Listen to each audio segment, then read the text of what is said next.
What is going on, everybody? If you've been getting burned by your start-sit decisions in the first 2 weeks or just want some extra insight on who to sit this week, you have found the perfect video. In this video, I'm going to be giving you guys a list of all the players I'm sitting this week and a reasoning behind every single one. But you guys know me, I don't like to waste your time in these videos. If you guys do want to see the must-start video, it's coming out tomorrow, so just make sure to be subscribed for that. But with that being said, the very first player in this video is James Conner. He's a great running back, but he gets a terrible matchup here against the Dallas Cowboys defense, who've allowed only 10 points the entire season. Yes, Trayvon Diggs is out for the remainder of the season with an ACL injury, but regardless, they still held Saquon to 51 yards in week 1 and Breece Hall to 9 in week 2. On top of the terrible matchup, the Cardinals also have one of the worst offensive lines in the NFL, if not the worst. They're going to make it extremely tough for the Cardinals to hammer the run game like they like to do. James Conner really relies on his level of usage, but that's not going to be very high if they're getting blown out by 40 by the Cowboys the entirety of the game. If this game goes as expected, James Conner probably won't get over 15 touches on the ground. And he's also not a pass catcher, so we can't get those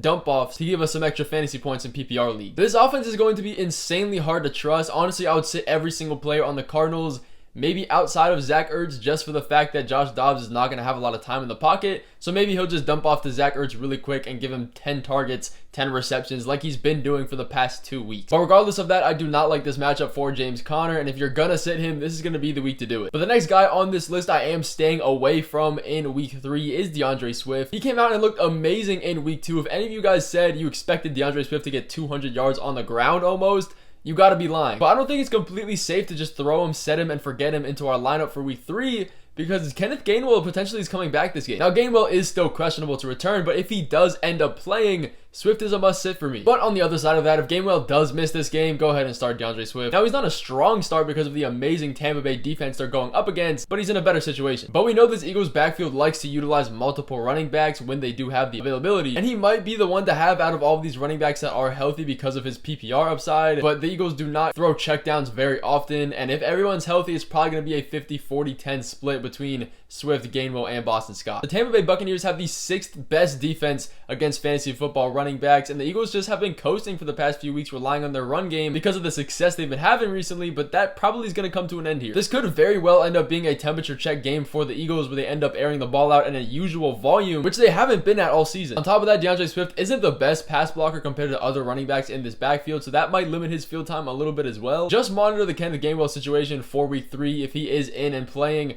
I would be sitting Dandre Swift in all of my lineups. I want to take this more as an informational game here to see how Dandre Swift is going to be used in the second week where all of these running backs are healthy. If he comes in here and absolutely destroys again with Kenneth Gainwell in this offense, we'll reassess that in the later videos this week. We do not want to be trusting Dandre Swift in a very tough matchup against the Tampa Bay run defense. Another guy I am sitting this week is Dameon Pierce, again for another really tough matchup. The Texans offensive line is just in shambles. Forget what I said about the Cardinals offensive line. This one is probably the worst in the NFL. They were missing 4 starters in their O-line last week, and those injuries are continuing to bleed into week 3. We've also seen through 2 weeks that the Texans pass an insane amount, and Dameon Pierce does not get any dump off or check downs, which is the one thing we'd love to see in an offense that is passing a lot. But because of the offensive line issues and just how bad this team is fundamentally, they're going to be down in a lot of games in the future, and they have been in the past, and that obviously leads to a more pass-heavy script, bad for Dameon Pierce. CJ Stroud is averaging 45 passing attempts on the year, and now they get to play against a really tough Jaguars defense and a great Jaguars offense that are going to put up points,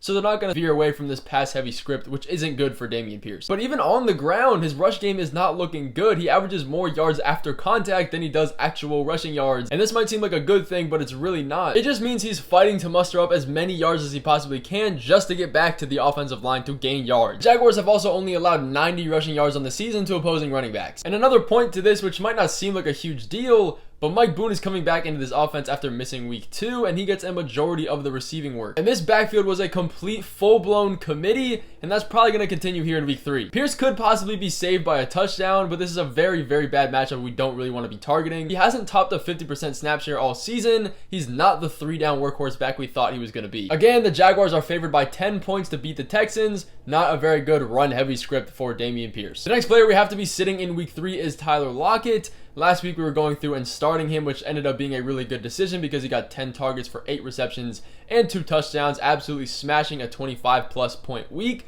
But this week's going to be a little bit different. Again, this has to do with the matchup. The Panthers are just not an efficient team, especially now that they do not have Bryce Young healthy for this game. This is shaping up to be a very negative game script for the wide receivers.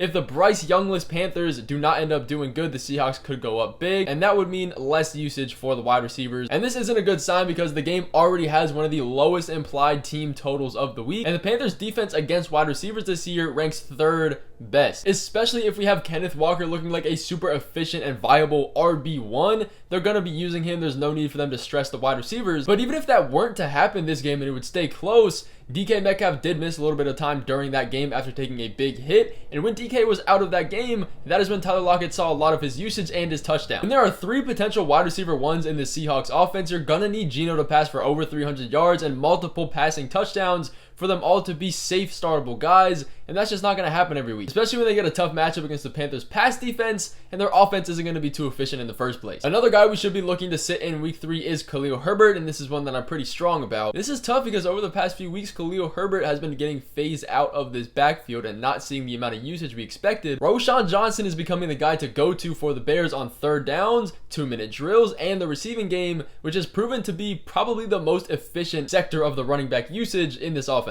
Everybody was saying that Roschon Johnson had a lucky week in week 1 because of all the garbage time, and then he came out in week 2 with more usage, more snaps, less fantasy points because he didn't have a touchdown, but overall more efficient and more used. Herbert's role in this offense is decreasing, and they get a tough matchup against the Chiefs here, which are favored by 13 points. And if that doesn't scream pass heavy attack, I don't know what else will. But this means Roschon Johnson is probably going to be the feature back, at least in this game, over Khalil Herbert. He's likely just going to rely on a touchdown to save his week, and that's not something I want to be relying on if we're starting a running back. Expect a lot of dropbacks for Justin Fields, a lot of turnovers, a lot of sacks, but also a lot of checkdowns, and that's not going to Khalil Herbert. If he's already splitting yards with Justin and maybe even Donta Foreman, who has been a healthy scratch and hasn't been too involved, it's just a big mess and cluster of inefficiency. The Chiefs also get Travis Kelce back at full strength, so that's even more of a reason this game won't be close. But the day has come. We should officially be starting to sit Tyler Allgeier in fantasy football. We were taking him on in week 1, saying we're going to start him until we see this usage decreasing,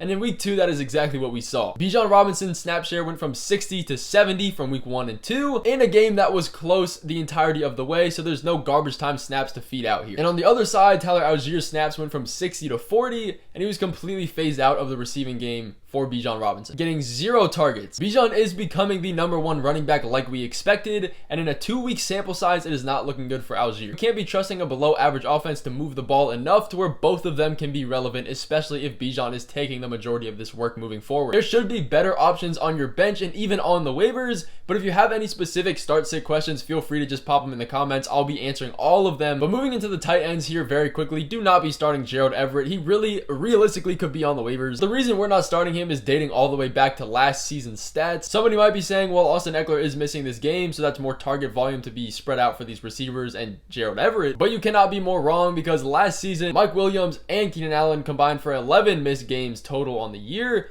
and none of that target volume got into Gerald Everett's workload, and he never saw more than 8 fantasy points on average for the entirety of the season, including those games. Any workload that gets taken from one of these alpha wide receivers or Austin Eckler just gets fed back into the top guys. But some of you guys might be inclined to start him because it's going to be a very high scoring matchup with the Vikings and the Chargers, which you'd be right about, but Gerald Everett isn't even seeing tight end 1 snaps. He's been seeing a 50-50 split with Donald Parham in usage over the past 2 weeks, and this is not good. Now, most of the time you can look at the tight end usage and say sometimes tight ends are on the field to block while others are on the field running routes. So a 50-50 split usually doesn't mean a bad thing if it's a top tight end. But for this situation, it does for Gerald Everett. Donald Parham ran more routes than Gerald Everett did last week, and they're both having the same usage and blocking the same amount. So you're really hoping for a lucky touchdown with Gerald Everett. That's not really very likely, because he only had 2 touchdowns in the past 15 games. But that is going to finish off the video of the must-sit players in week 3. Again, I am posting the must-start players in week 3 tomorrow, so if you guys want to be here for that, make sure to be subscribed. But I'll be answering everybody's start-sit questions in the comments of this video, and I will see you guys there.